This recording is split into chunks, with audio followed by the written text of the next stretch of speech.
Gimana jadinya kalau jago bikin sepatu badminton, sekarang bikin sepatu lari? Ini dia 100 Spring Pace.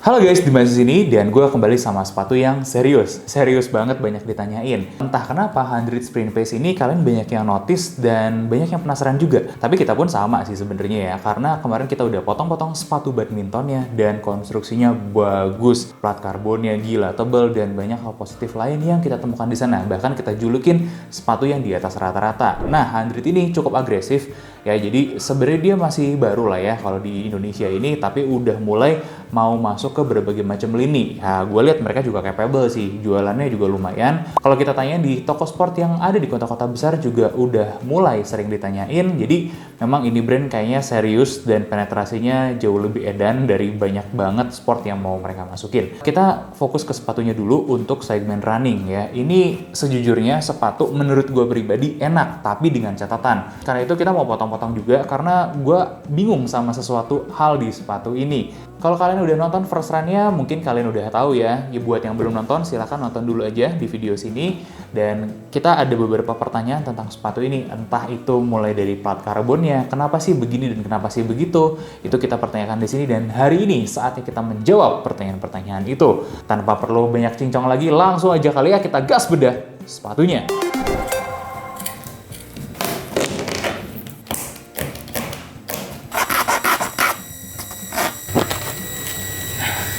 Dan ini dia 100 Sprint Pace.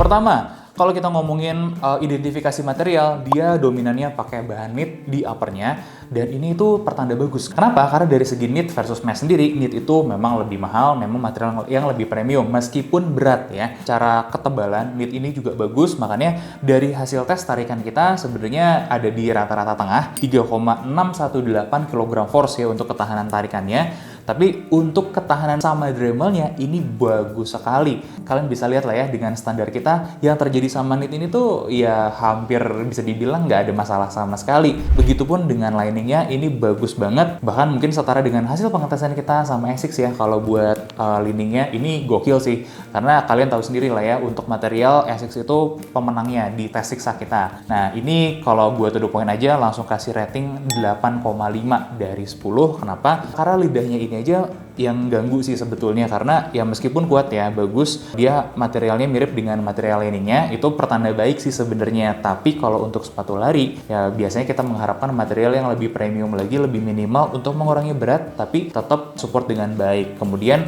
talinya juga biasa aja, nggak ada yang spesial, meskipun bisa aja sih mengikat dengan baik dan kita tidak mendapatkan tali lepas sama sekali. Baik-baik aja gitu ya, cuman please kualitas talinya ini tali biasa-biasa aja dan tali murah, sorry to say.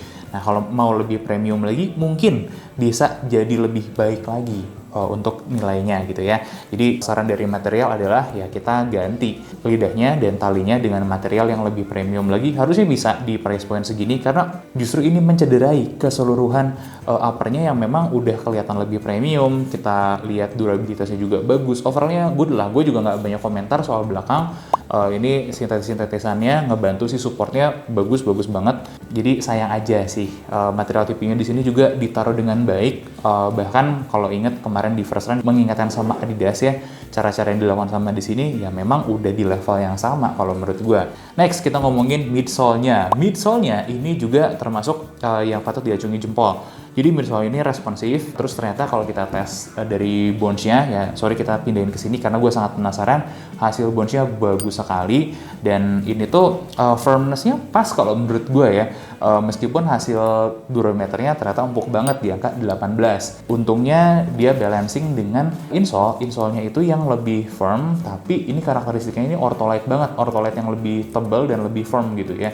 Jadi gue tidak merasa terganggu sama yang terlalu plushy atau terlalu empuk gitu ketika dipakai, itu nggak ada. Jadi justru bagus gitu balancing di tengah-tengahnya. Ini karakternya empuk, agak bouncy harusnya, tapi ternyata kalau dipakai karakternya lebih ke impact absorption daripada bouncy. Itu yang aneh. Tapi akhirnya gue sadar kenapa itu bisa terjadi. Jadi si bounciness-nya itu stop di tengah-tengah aja karena ada ini nih, ada plat karbon di sini untuk sangsnya, dan ini bounciness-nya keredam di area sini. Kemudian ketika ada force atau gaya yang kita kasih ke sepatunya itu diredam sama si insole-nya. Ternyata gara-gara itu. Jadi kalau mau dibiarin pun sebetulnya nggak apa-apa juga. Tapi mungkin kalau memang mau performance nyari bounciness, kalian bisa ganti aja sih insole-nya sama yang lain yang lebih tipis misalnya. Itu akan lebih kerasa bouncy-nya. Tapi gue pribadi sih mempertanyakan si plat karbonnya ini. Oke, plat karbon. Kenapa gue bilang plat karbon? Karena memang gue udah bakar. Ini dua macam karbon ya. Karbon lembaran, itu yang bagian atas. Nah, bagian bawahnya itu karbon anyam. Coy, karbon anyam beneran. Jadi kalian hati-hati buat yang entry level, pelari-pelari pemula, ini pakai karbon betulan sebagai sangsnya. Nanti gue akan bahas di kenyamanan dan performance, tapi gue kasih tahu aja ini barang asli beneran. Eksekusinya juga bagus sebenarnya ya, dari segi kerapihan, pemilihan material, semuanya itu sebenarnya top notch. Makanya gue kasih rating 9 dari 10 untuk di midsole-nya. Pun kalau kita ngomongin outsole, ini juga termasuk top notch karena konsisten dengan hasil tes kemarin ya. Dimana gue selalu nggak bosan-bosan mengingatkan juara tes Dremel kita itu adalah Vibram dan Continental. Nah, ini ada di level yang sama dengan Continental. Kalau kemarin itu habisnya 1,2 ketika di Dremel, kali ini habisnya 1,3. Masih mirip-mirip, tipis-tipis, nggak beda jauh. Jadi secara material yang dipilih untuk semua pekerjaan dari atas ke bawah itu bagus. Terus sekarang kita lagi ngomongin outsole, itu di angka 9 dari 10 rating gue. Tepuk tangan dulu dong buat 100 ya. Untuk standar seperti ini sebenarnya sangat-sangat menarik, dan rating keseluruhan material itu ada di 8,5. Nah, tapi dulu nih, jangan terlalu senang dulu ya. Kita masih ada 3 kategori lagi yang harus dibahas selain material. Yang pertama, untuk konstruksinya. Konstruksinya pun gue angkat topi sekali karena sangat-sangat rapi. Apa itu lem lebar? Apa itu jahitan-jahitan gak penting? Apa itu jahitan-jahitan gak rata? Gak ada, semuanya bagus. Ini lumayan PR banget ngebongkar-bongkarnya. Capek iya, sakit motong plat karbonnya iya juga. Wah, dan gue mau bongkar juga pakai aseton si plat karbonnya, susah sekali. Mau dibongkar-bongkar juga cuman lepas si alas doang. Ya, tuh. Jadi intinya untuk pengaleman yang agak di bawah rata-rata cuman dari alas ke midsole. Sisanya di atas rata-rata. Makanya kalau untuk konstruksi sih ya udah nggak ragu lagi, gue kasih angka 9 dari 10. Nggak perlu banyak ngomong sih sebenarnya, ini udah bagus konstruksinya, sangat aman sekali. Untuk jebol juga, wah gue sangat yakin ini tahan jebol. Terus tapinya di mana? Di 2 kategori terakhir. Kenyamanan. Dari segi ukuran-ukuran, dari berat itu 268,6 untuk size 43. Jadi udah ringan banget nih untuk size 43. Lebarnya juga baik, dimana size 43 itu 101,8. Instepnya itu juga bagus, 77,6. Dan panjang insole-nya juga bener, 27 cm. Jadi semuanya di atas kertas itu bagus. Nah, ketika kita deep dive ke sepatunya, ternyata heel dropnya itu tinggi banget, 18,4 mm atau 1,8 cm. Ini masalah yang sama sebenarnya yang dialamin sama Ultra Boost, di mana heel dropnya tinggi. Nah, kemudian rockernya itu agresif, tapi dibikin jarinya itu naik ke atas. Nah, posisi jari kita jadi kayak hammer tuh. Ini yang bikin kurang nyaman pakai sepatu ini dalam jangka panjang, terutama kalau kalian ada diemnya, standing still gitu ya, berdiri aja, atau kalian larinya nggak terlalu cepat atau cuma sekedar jalan-jalan aja, ini ngeganggu untuk memakai jangka panjang. Nah, kelebihannya dibandingkan sama Adidas Ultra Boost adalah penggunaan sanksi ini untuk sepatu jalan. Jadi arcnya nggak kolaps dan meminimalisir sakit. Tapi apakah sakit? Gue harus jawab iya, karena gue lagi bermasalah nih di bagian lutut dan di bagian calf ya, otot calf.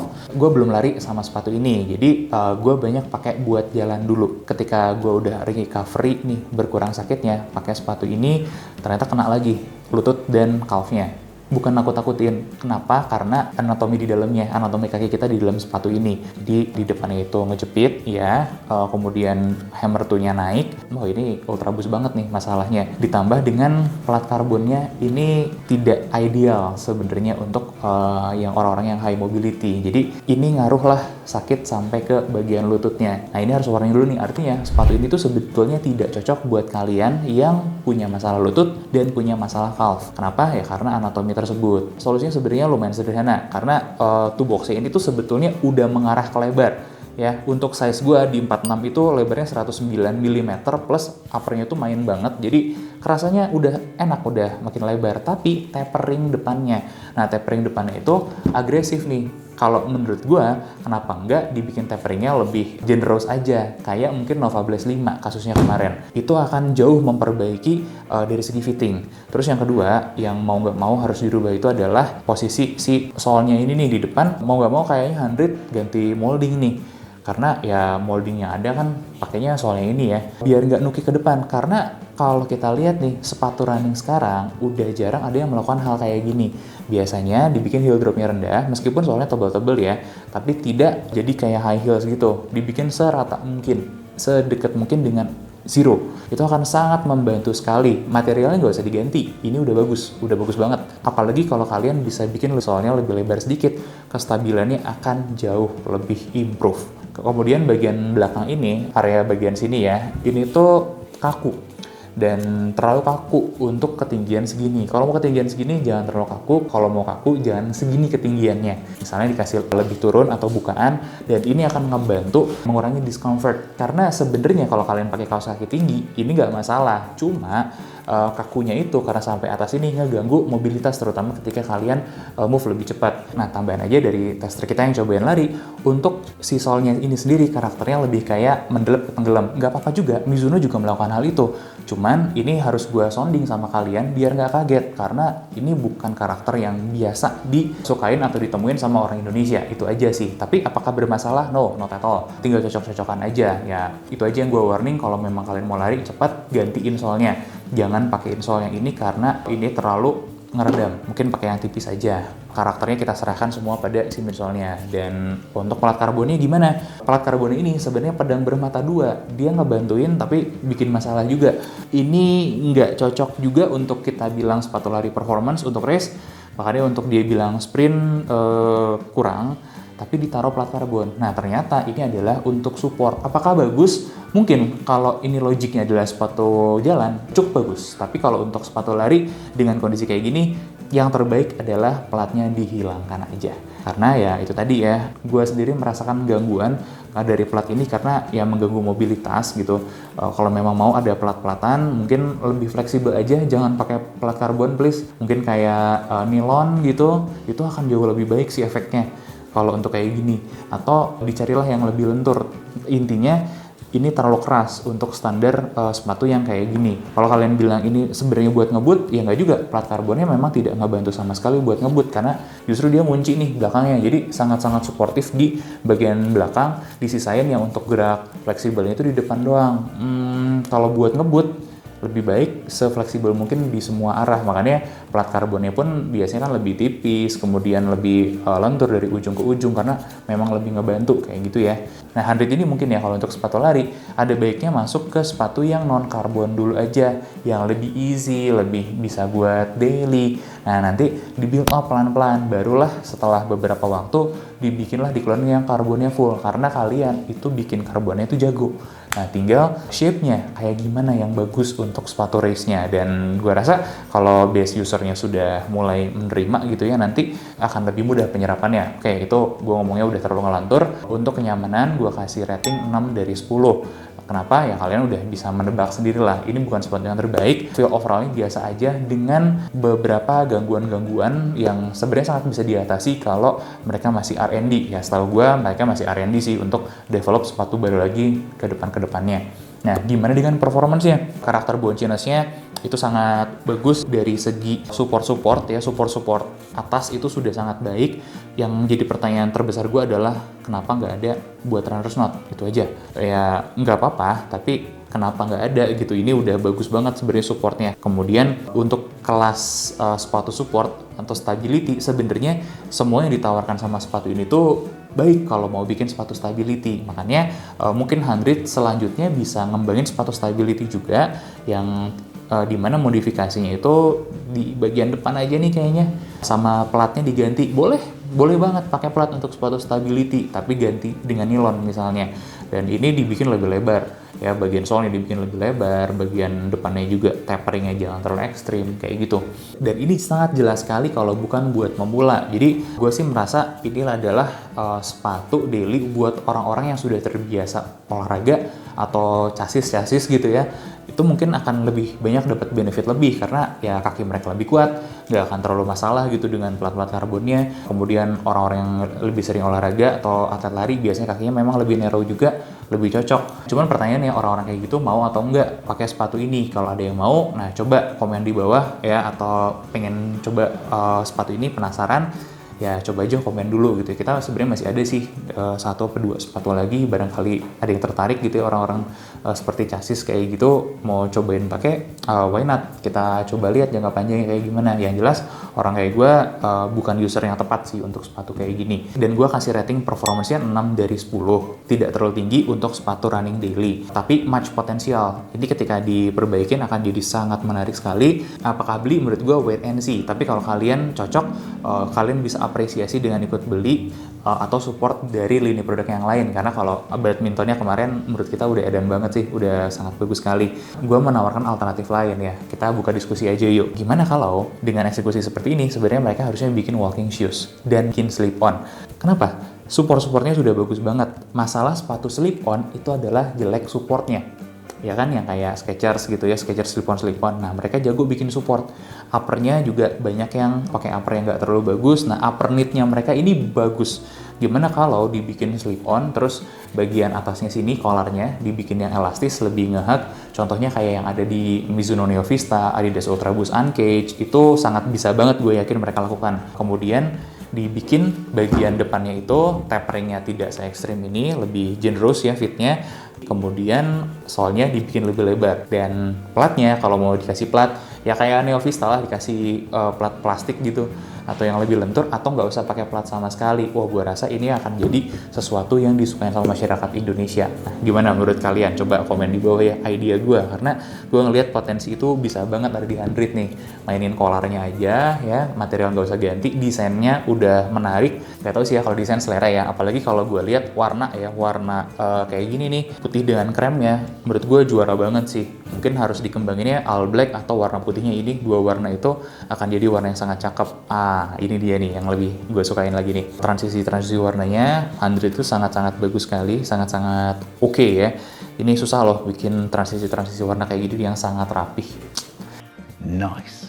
Almost perfect ya. Nah, terakhir tentu saja rating dari kita 7,3 dari 10. Apakah itu buruk atau enggak? Menurut gue ini bukan hal yang buruk. Jadi mereka tuh sangat jago sekali dari segi material dan eksekusi. Cuman butuh POV user sebenarnya. Gimana sih yang paling baik, paling cocok untuk kondisi running sekarang? Nah, ini yang kayaknya mereka masih agak lacking nih, agak kurang. Jadi kalau kalian mau kasih masukan, cerita-cerita, dan mau menyanggah kita pun sebenarnya nggak apa-apa. Karena ini adalah POV kami, dari apa yang kami temukan, dan komparasi-komparasi dengan apa yang kami tes di jalanan gitu ya, di keseharian kami, itu outputnya baik. Nah, kita coba komparasikan seperti itu, dan ini mudah-mudahan jadi sebuah diskusi yang bermanfaat dan sehat. Kita lanjutin aja obrolan di kolom komentar. Gue Dimas undur diri, jangan lupa like, comment, dan subscribe. Sampai ketemu di Bedah Sepatu selanjutnya.